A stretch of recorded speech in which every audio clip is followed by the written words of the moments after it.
draws near, you must prepare yourself.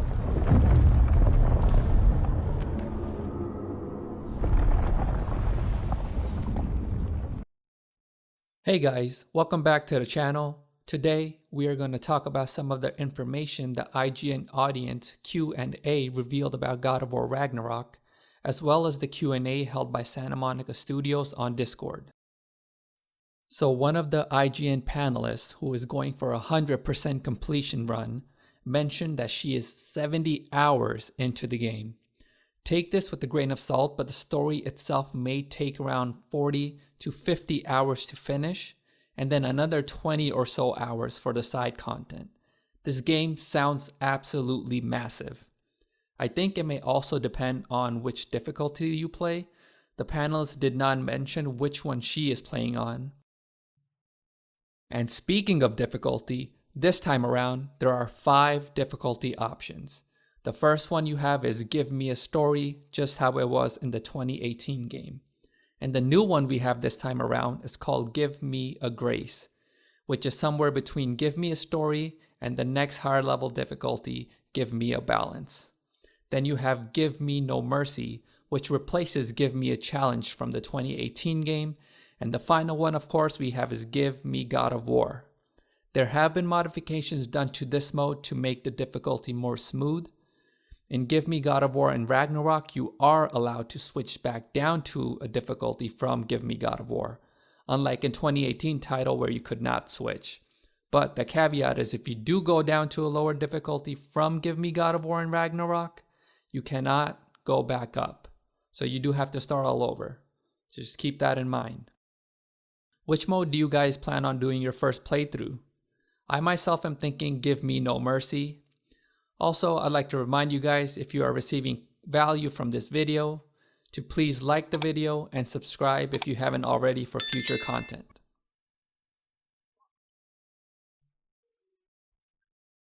Some of the other things that were mentioned in the IGN panel about the game is that the story is very well written, the performances are top notch, along with the dialogue, and that there's a recap video of the 2018 game in the beginning of the game. The next thing that they talked about was the skill tree, saying that the skill tree has evolved. There's a new system in the skill tree called Skill Laborer and Skill Token.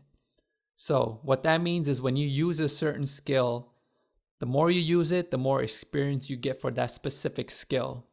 And there's levels to that skill. You got bronze, silver, and gold tier. Once you reach gold, you unlock a skill mod token.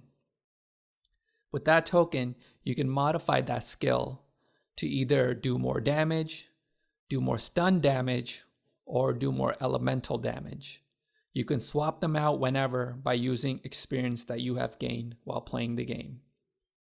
And because of how many skills we get this time around, skills can be disabled on the skill tree. So technically, you can play the game all over again with a completely different set of skills and get a completely different experience. There's a vast variety of abilities unlockable at the very beginning of the game because we already have the blades and the axe right off the bat. Permafrost with axe and immolation with the blade is used more in this game than the last one. The triangle button has different uses. Holding down the triangle button with the axe equipped frosts the axe and does different attacks when used. The blades have a similar use where Kratos spins the blades.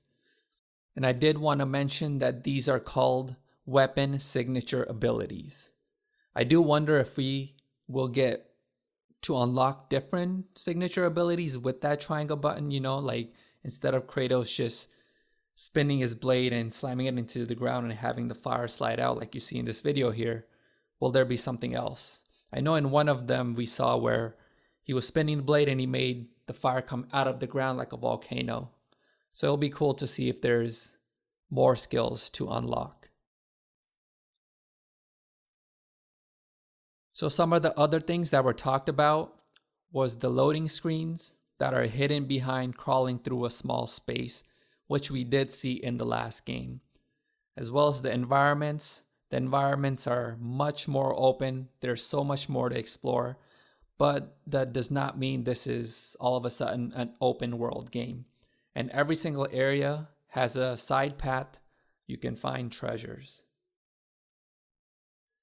Santa Monica Studios did confirm that the game has turned out bigger than they anticipated.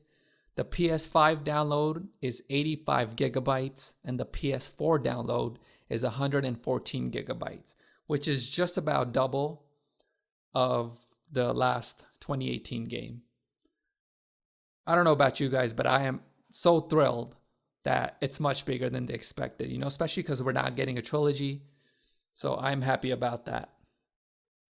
Another thing that was confirmed is that you will be able to keep stats of a specific armor and change the look of the armor that you like the look of best.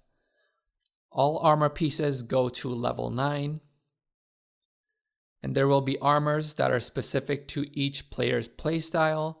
If you want a stun build, you got that. You want a berserker build and want to be tanky, you got that as well.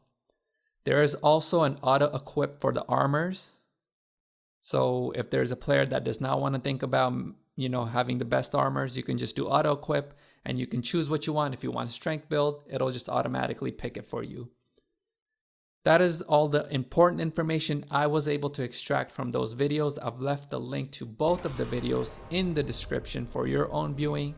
As always, thank you for watching. Until next time, take care. Bye-bye.